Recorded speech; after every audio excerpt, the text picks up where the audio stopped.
Jacob had 12 sons, and though he surely loved all of them, his 11th son Joseph was his favorite. Joseph's 10 older brothers knew that Joseph was their dad's favorite, and that just made them all hate him. Jacob demonstrated his special love for Joseph by having a beautiful, colorful coat made for him. And every time Joseph's brothers saw him in that coat, it made them angry. Joseph and his 10 older brothers would often travel from place to place, taking care of their father's flocks of sheep. It wasn't unusual for Joseph's brothers to goof off when they were supposed to be working. So Jacob had made it Joseph's responsibility to report on his older brother's behavior. And that just caused his brother's hatred for him to multiply. When Joseph was 17, he told his brothers about a dream that he had had the night before. Joseph was very excited, and he expected his brothers to be excited with him.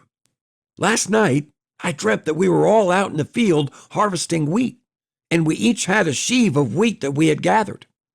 My sheaf stood up straight and tall, and each of your sheaves bowed down in submission to my sheaf."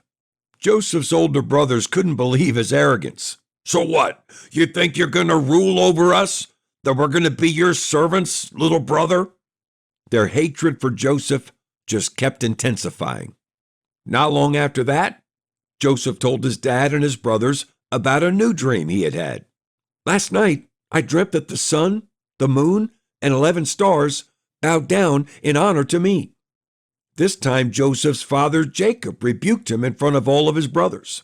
"Do you really think that your mom and I and all of your 11 brothers are going to bow down before you?" Joseph's brothers were envious that their younger brother seemed to have such vision and purpose in his life. But even though Jacob was a little bit bewildered at his son's unusual dreams and his willingness to share them, Joseph's dreams did get Jacob's attention. One day, Jacob's 10 oldest sons led his flocks to the town of Shechem to find fresh pasture. After they had been gone for a while, Jacob called Joseph in and sent him to check on them, to make sure they were doing their job, and to report back to him. But when Joseph got to Shechem, his brothers weren't there. He couldn't find them anywhere. After he had wandered through the fields for a while, trying to figure out what to do, a man came walking up to him and asked him, "Do you need help with something, son?" Joseph said, "Yes, sir. My dad sent me to check on my brothers who are watching his flocks. They were supposed to be here, but I don't see them anywhere. Do you have any idea where I might find them?" The man nodded. "Yes, I met your brothers, but they left here. I heard them say they were going to Dothan." Joseph thanked the man, and he started down the road towards Dothan. Joseph's brothers saw him coming a long way off.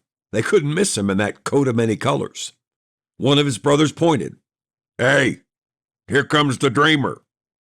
Another brother turned and looked. "This is our chance to finally be rid of Joseph. Let's grab him, kill him, and throw his dead body in a pit. We'll tell Dad that a wild beast killed him. We'll see what becomes of his crazy dreams then." Reuben, the oldest brother, didn't want to kill Joseph, so he spoke up. "Guys, let's not shed the blood of our own brother. Why don't we just grab him, throw him in a pit, and leave him there?" But Reuben intended to come back later, pull Joseph out of the pit, and bring him home safely to his father. When Joseph got to where his brothers were, they grabbed him, ripped his coat off, threw him into a deep pit, and left him there. Then they sat down to eat, and they talked about what they should do with Joseph. While they were talking, they spotted a group of Ishmaelite merchants coming down the road, headed for Egypt. And Judah, one of Joseph's brothers, had an idea. "Instead of killing our own brother, let's pull him up out of the pit, sell him to these merchants, and let them take him down to Egypt.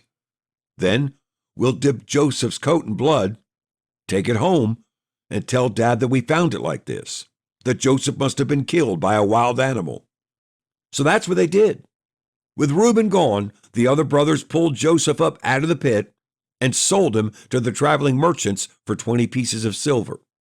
Then they killed one of their father's goats, dipped Joseph's coat in the blood, and went home to Jacob carrying Joseph's distinctive coat covered in blood. "Dad, we found this coat, and we don't know if it belongs to Joseph or not.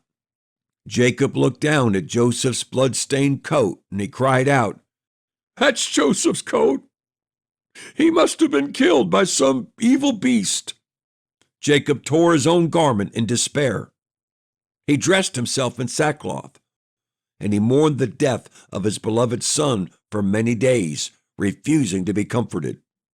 Back on the road that led to Egypt, young Joseph stared out of the merchant's cart, wondering why his brothers had done this to him and what lay ahead for him in Egypt.